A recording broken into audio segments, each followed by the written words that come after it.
الرحیم لإیلاف قریش ایلافہم رحلۃ الشتاء والصیف فلیعبدوا رب ھذا البیت الذی اطعمہم من جوع وآمنہم من خوف۔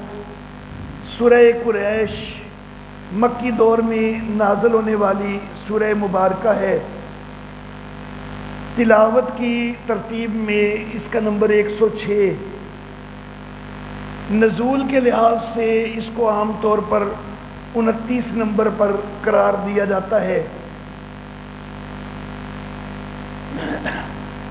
اگرچہ بعض کی رائے یہ ہے کہ یہ مدنی صورت ہے، لیکن اس کے مکی ہونے کی اندرونی شہادت موجود ہے کہ اس کے اندر رب ھذا البیت کا لفظ ہے کہ اس گھر کا رب، اور یہ مکہ کے اندر جو ہے یہ قریب کا اشارہ جو ہے یہ مناسب ہے، تو اس لیے اس کا مکی صورت ہونا ہی متعین ہے۔ مفسرین کی اکثریت نے اس کو مکی دور کا ہی قرار دیا ہے، اور مکی دور کے بھی بالکل ابتدائی سالوں سے متعلق ہے۔ سورت کا گزشتہ صورتوں کے ساتھ ربط کہ گزشتہ صورتوں کے ساتھ اس کے اندر بھی تزہید من الدنیا کا بیان ہے۔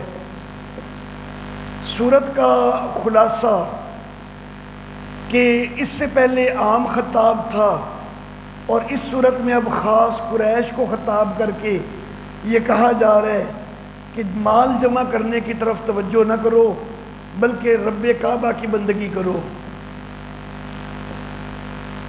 لإیلاف قریش، اس واسطے کہ مانوس رکھا قریش کو، ایلافہم رحلۃ الشتاء والصیف، مانوس رکھا ان کو سردی کے سفر سے بھی اور گرمی کے سفر سے بھی۔ یہ ایک ترجمہ ہے جو عام ترجمہ کیا جاتا ہے۔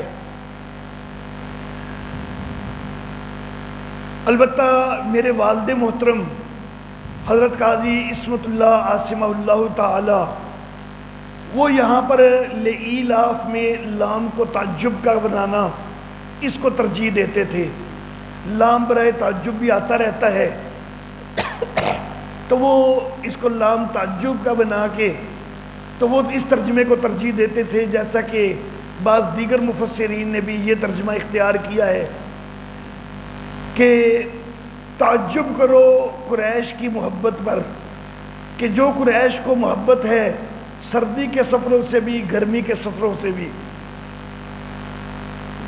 قریش جو ہیں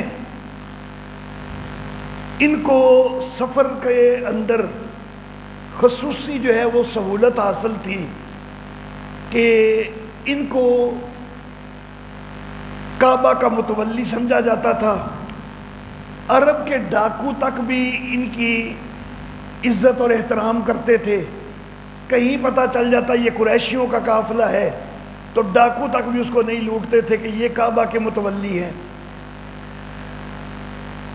نبی اکرم صلی اللہ علیہ وآلہ وسلم کے دادا عبد المطلب کے والد، نبی اکرم صلی اللہ علیہ وسلم کے پردادا ہاشم بن عبد مناف، انہوں نے قریش کو، جن کی وجہ سے نبی اکرم صلی اللہ علیہ وسلم کے خاندان کو بنو ہاشم کہا جاتا ہے، انہوں نے اب جو ہے قریش کو خاص طور پر تجارت کی طرف متوجہ کیا۔ عبد مناف کے 4 بیٹے تھے، ایک یہ ہاشم۔ ہاشم خود جو ہے انہوں نے یہ تحریک چلائی کہ تجارت کے اندر ہمیں آگے بڑھنا چاہیے۔ یہ خود گئے شام کے غسانی حکمران کے پاس اور اس سے تجارتی مراعات کا معاہدہ کیا۔ دوسرا بھائی عبد شمس، اس کو انہوں نے بھیجا حبشہ کے نجاشی کی طرف، اس نے اس کے ساتھ جا کے تجارتی مراعات کا معاہدہ کیا۔ تیسرے بھائی مطلب کو یمن بھیجا گیا، یمن کے مختلف امراء سے وہ ملا اور ان سے تجارتی مراعات کے معاہدے کیے۔ چوتھا بھائی نوفل، اس کو عراق اور فارس کے حکمرانوں کی طرف بھیجا، انہوں نے وہاں سے مراعات کے جو ہے وہ معاہدے کیے۔ تو اس طرح قریش کی تجارت جو ہے وہ ان 4 بھائیوں کی محنت سے وہ اور زیادہ عروج کی طرف چلی گئی۔ قریش کو پہلے بھی جو ہے متولی کعبہ کا متولی ہونے کی وجہ سے ان کی تجارت پہلے بھی جو ہے وہ باقیوں کی نسبت بہتر تھی، اب اس خاندان کی کوششوں سے اور زیادہ جو ہے وہ معاملہ آگے بڑھ گیا۔ پھر یمن کا علاقہ گرم علاقہ، شام کا علاقہ سرد علاقہ، تو گرمیوں کے اندر یہ سرد علاقے کی طرف تجارت کے لیے عموماً چلے جاتے، اگرچہ دیگر علاقوں کی طرف بھی جاتے لیکن زیادہ تجارت شام کی طرف کرتے۔ سردیوں کے اندر بھی دیگر علاقوں کی طرف بھی کچھ نہ کچھ جاتے لیکن زیادہ تجارت گرم علاقے یمن کی طرف چلے جاتے۔ تو اس طرح گرمیوں سردیوں میں یہ بہت زیادہ منافع جو ہے وہ حاصل کر رہے تھے۔ تو اللہ رب العزت فرماتے ہیں کہ اتنا تو ان کو دیا ہم نے، تو پھر ان کو چاہیے نا کہ اپنے اس گھر کے رب کی بندگی کریں، جس گھر کی وجہ سے ان کو یہ ساری مراعات مل رہی ہیں، سارے لوگ ان کی احترام کرتے ہیں، یہ جو حکمرانوں نے بھی مراعات دے دی ہیں، تو ظاہر بات ہے کہ انہوں نے بھی اس چیز کا لحاظ کیا ہوگا کہ یہ قریش ہیں، یہ کعبہ کے متولی ہیں، تو اس چیز کا لحاظ کئی عمران نے بھی کیا ہوگا، اور ڈاکو تک بھی اس چیز کا لحاظ کر رہے ہیں۔